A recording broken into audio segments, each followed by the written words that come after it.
दोस्तों नमस्कार। स्वागत है आपका हमारे इस यूट्यूब मंच पर।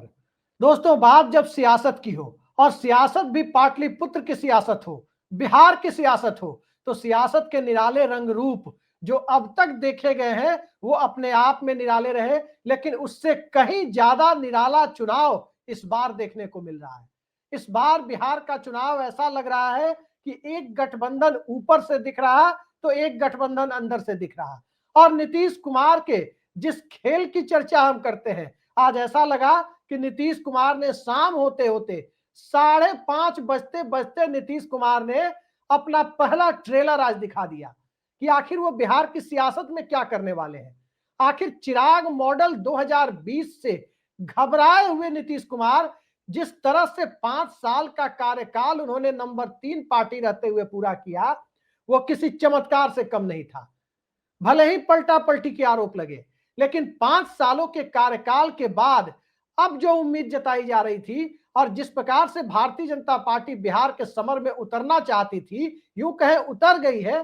उसके बाद ये तो सबको साफ हो चला कि एनडीए के बैनर तले नीतीश कुमार को मुख्यमंत्री नहीं बनना है। एनडीए की तरफ से नीतीश कुमार को सीएम कैंडिडेट घोषित नहीं किया जाना। ये 2005 से लेकर 25 तक ये 5 चुनाव में, पिछले 5 चुनाव में और 20 सालों में ये पहला मौका है जब बिना नीतीश कुमार के चेहरे की घोषणा किए नीतीश कुमार का गठबंधन चुनाव में जा रहा है।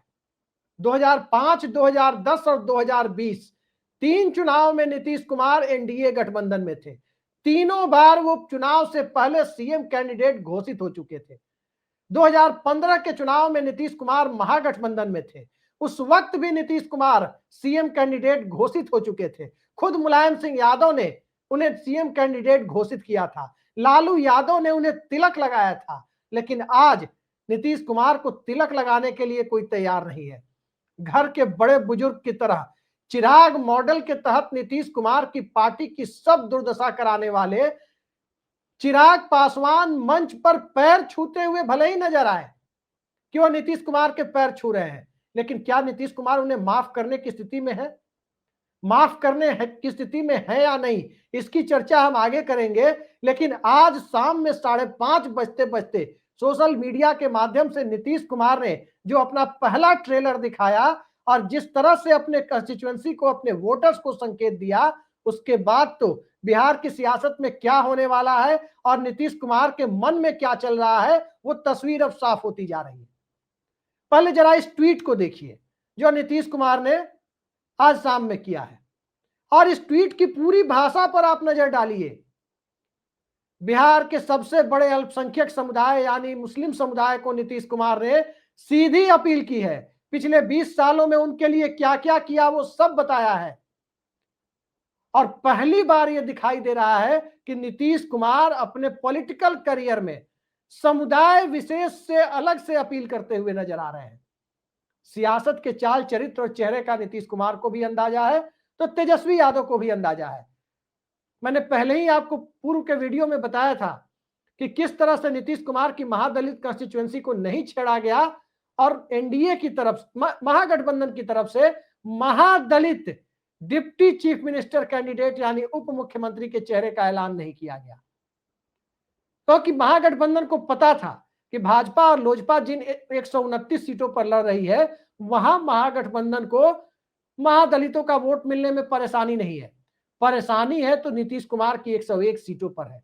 तो नीतीश कुमार की 101 सीटों को नहीं छेड़ना है। वहां आमने सामने के मुकाबले में, फ्री एंड फेयर तरीके से आमने सामने के मुकाबले में अगर जेडीयू जीत जाए या महागठबंधन जीत जाए, बस यहीं तक इस चुनाव को छोड़ दिया गया कि मुकाबला कर लेते हैं जेडीयू से। जिसकी किस्मत में जिस सीट पर जीत होगी, जिसकी किस्मत में हार होगी, वो दोनों चीजें तय हो जाएगी 14 नवंबर को।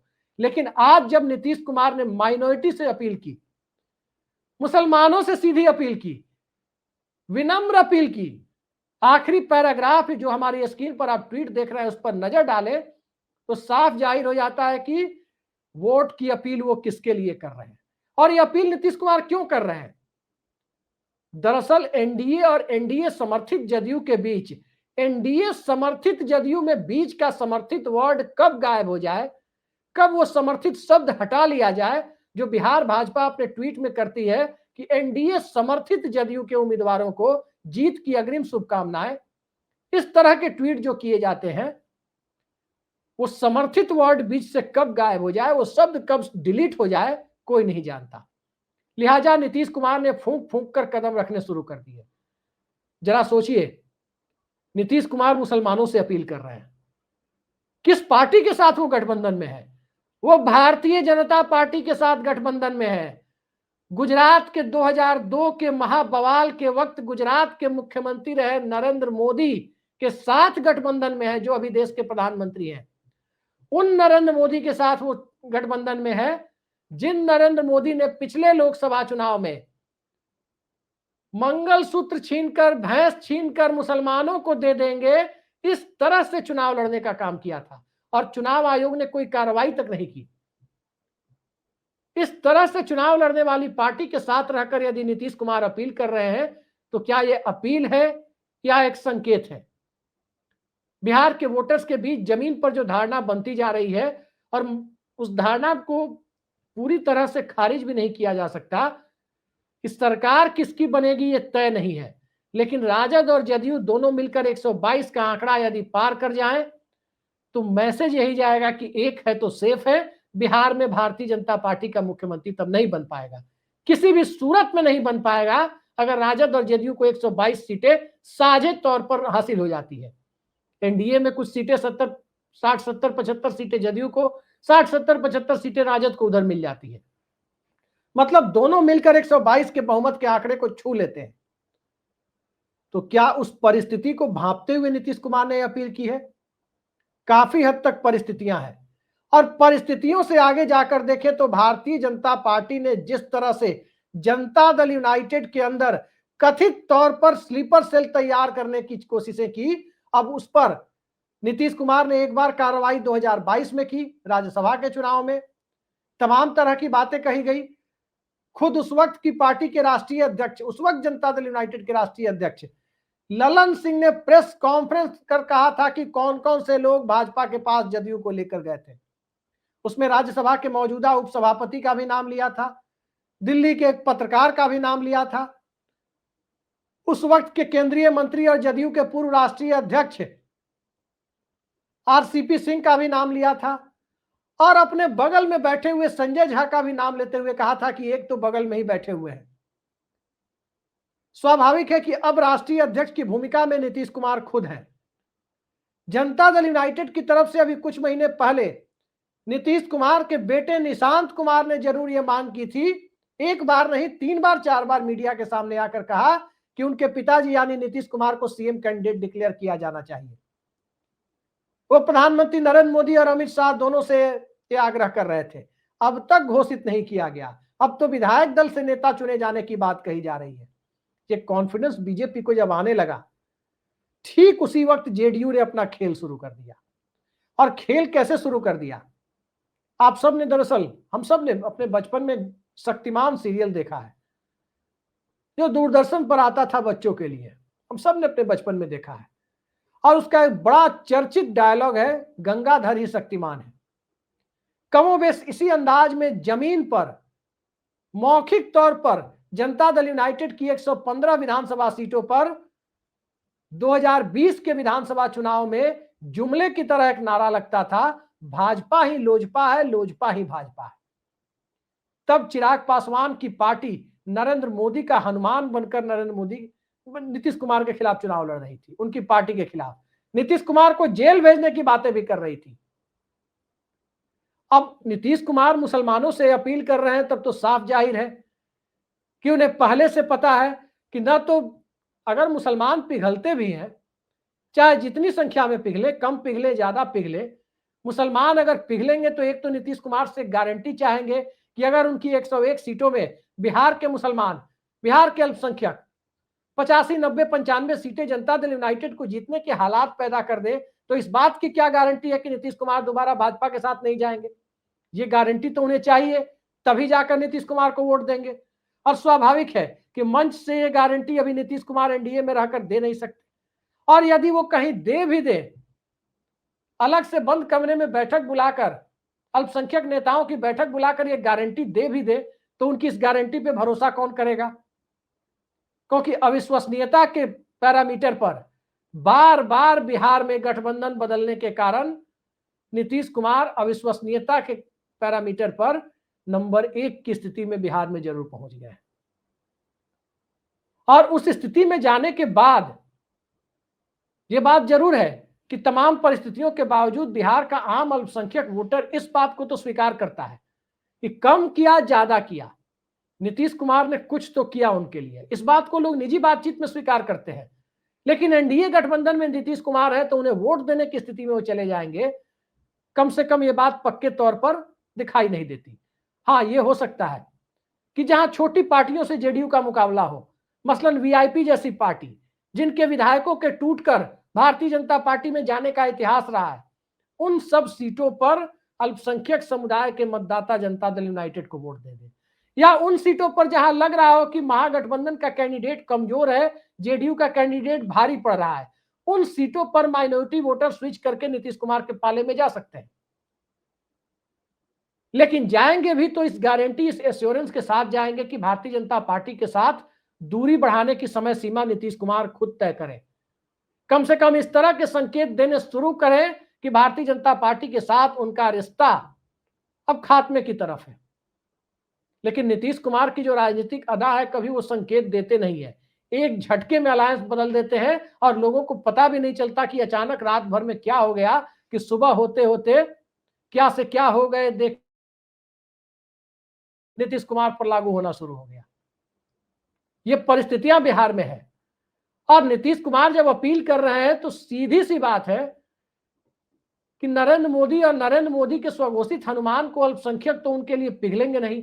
हालांकि चिराग पासवान का भी एक ट्वीट आया, आज से पहले आया, कि उनके पिता ने 2005 में मुस्लिम मुख्यमंत्री की बातें कही थी कि बिहार को मुस्लिम मुख्यमंत्री मिलना चाहिए।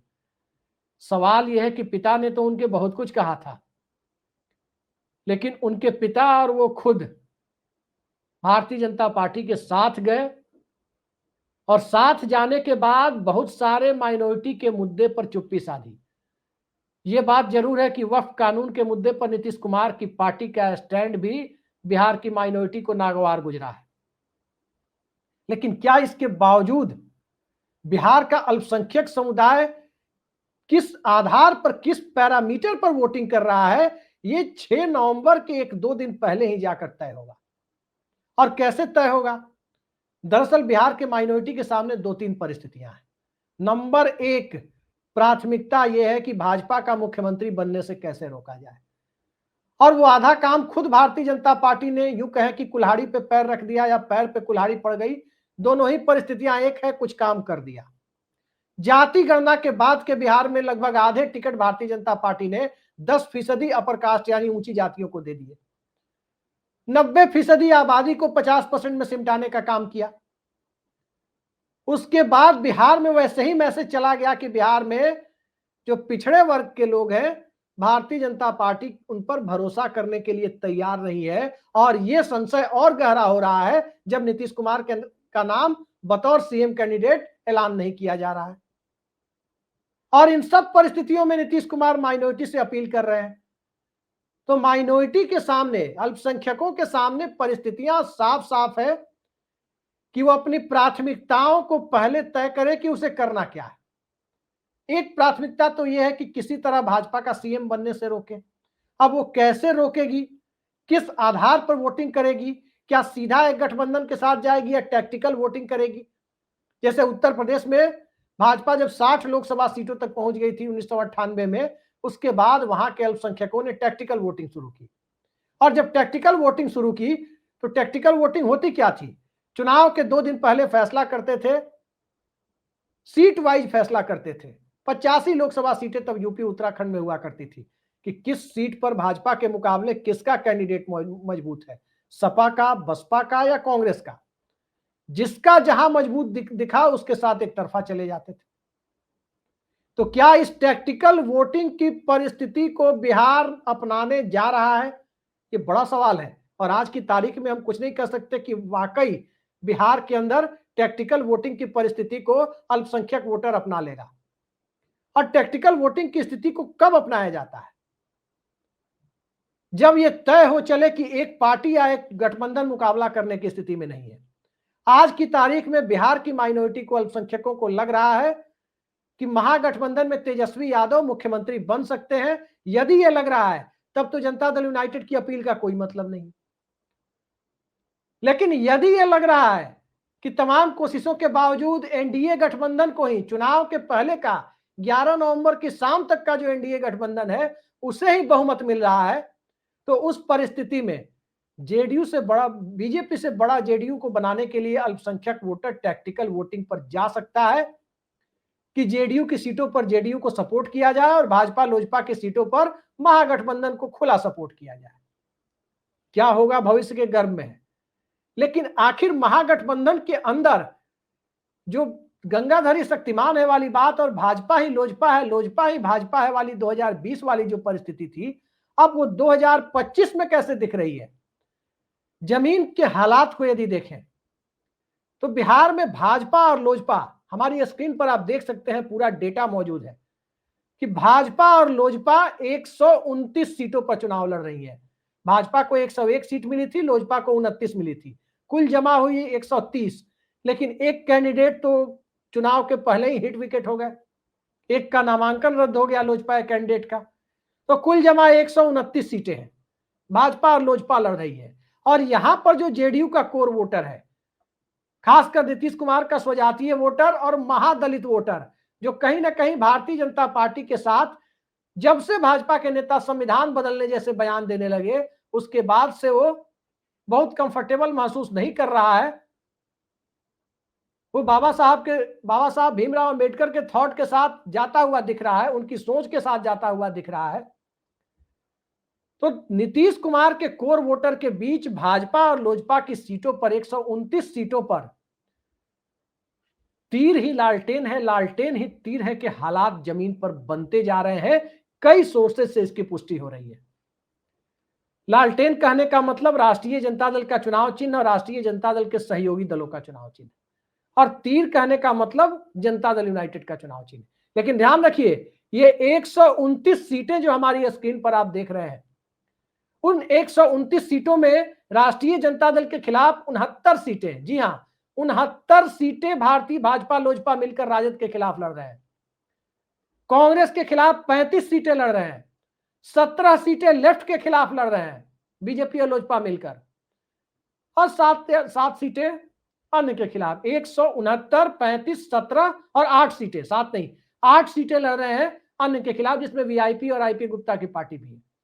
तो वीआईपी और आईपी गुप्ता की पार्टियों के खिलाफ जहां भी लड़ने की स्थिति है राजद के, उन सीटों को यदि छोड़ दीजिए, लेकिन 129 सीटें जो भारतीय जनता पार्टी लड़ रही है, लोजपा के साथ मिलकर लड़ रही है 101 और 28, वहां लालटेन ही तीर है, तीर ही लालटेन है का नैरेटिव जमीन पर जिस प्रकार से सेट हो रहा है, वो 2020 के भाजपा ही लोजपा है, लोजपा ही भाजपा है वाली परिस्थितियों की तस्दीक कर रहा है। और इन सब के बीच नीतीश कुमार मुसलमानों से अपील कर रहे हैं। जरा सोचिए, इन दोनों घटनाओं को एक साथ जोड़ करके देखा जाए तो बिहार की सियासत 11 नवंबर की शाम 6 बजे, जब जनता लोकतंत्र के महापर्व को निपटा चुकी होती, जब अपने अधिकारों का प्रयोग कर चुकी होगी, उसके बाद बिहार की सियासत में नेताओं के द्वारा अपने अधिकारों के प्रयोग का दौर शुरू होगा। अभी तो जनता के अधिकारों के प्रयोग का दौर है, जनता के दरबार में सभी हाजिरी लगा रहे हैं। 5 साल तो जनता को नेताओं के दरबार में हाजिरी लगाने के लिए अपॉइंटमेंट तक लेने में दिक्कत होती है, तो उसकी शुरुआत जब 11 नवंबर की शाम 6 बजे के बाद होगी, उस वक्त की परिस्थितियों में आज जिस प्रकार से ट्वीट किया गया, और मजेदार बात यह है उस ट्वीट को नीतीश कुमार ने पिन किया है। जो लोग ट्विटर चलाते हैं, सोशल मीडिया वेबसाइट एक्स को चलाते हैं, ट्विटर का नया नाम है एक्स, उसे चलाते हैं, उन्हें पता होगा कि पिन का मतलब क्या होता है। पिन करने का मतलब होता है कि जब तक वो पिन किया हुआ रहेगा, तो जैसे ही नीतीश कुमार का ट्वीट यदि आप खोलेंगे, सबसे ऊपर वही ट्वीट दिखाई देगा जिसमें उन्होंने मुसलमानों से सहयोग करने की और जनता दल यूनाइटेड को सहयोग करने की अपील की है। वही ट्वीट सबसे ऊपर दिखाई देगा। और निश्चित तौर पर ये 11 नवंबर की शाम तक तो पिन किया हुआ रहेगा, सबसे ऊपर रहेगा, इस बात से हम इनकार नहीं कर सकते।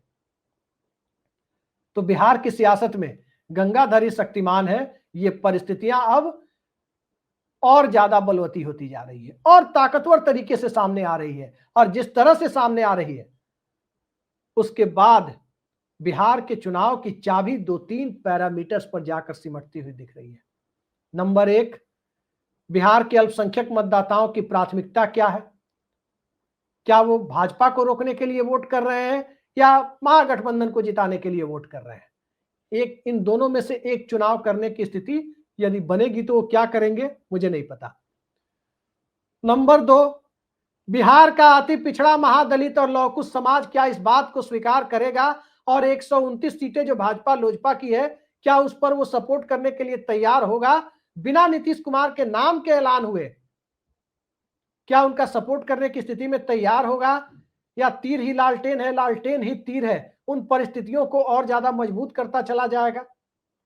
और नंबर 3, जब से प्रशांत किशोर ने बिहार की सियासत के अंदर एक नए तरह का खेल खेला, मुद्दा आधारित राजनीति को स्पेस दिया, और उस मुद्दा आधारित राजनीति को स्पेस देने के बाद पलायन जिस प्रकार का मुद्दा बना, उसमें रील बनाकर रोजगार वाली बात जो प्रधानमंत्री कह रहे हैं, बिहार की जनता के आत्मसम्मान को ठेस पहुंचाने वाली बात है वो, या वाकई नौकरी और रोजगार के लिए दर दर भटकते हुए बिहार के लोगों को के ऊपर एक मजाक के तौर पर यह बात कही गई, उनका उपहास तो नहीं उड़ाया गया, या रोजगार के प्रति सत्ता का रवैया जो पकौड़ा रोजगार जैसी बातें करके आज से 6 साल पहले था, वही रवैया आज तक बरकरार है, इसकी एक सार्वजनिक पुष्टि तो नहीं की गई। इन सब के बीच जो नौजवान और फ्लोटिंग वोटर्स, ज्यादा और नए शब्दों में कहें तो जेनजी, बिहार का जेनजी क्या करेगा जब चुनाव इस पर आकर टिक जाता है? तो 11 नवंबर के पहले का गठबंधन और 11 नवंबर के बाद का गठबंधन, इन दोनों पर नजर बनाए रखना जरूरी हो जाता है। तो नजर बनाए रखिए और देखते जाइए। पहली चाल नीतीश कुमार ने चल दी है और अगली चाल कब चली जाएगी उसका इंतजार हमें भी रहेगा। इतना जरूर है कि बिहार की सियासत में जो आज तक कभी नहीं हुआ, जो किसी ने नहीं सोचा था, वो सब कुछ इस चुनाव में देखने को मिल रहा है। और पहली चाल आज नीतीश कुमार ने अपने तरफ से चल दी, पहला पासा आज अपनी तरफ से फेंक दिया है, सार्वजनिक तौर पर फेंका है, दबा ढक के नहीं फेंका, सार्वजनिक तौर पर फेंका है। देखते जाइए क्या होता है।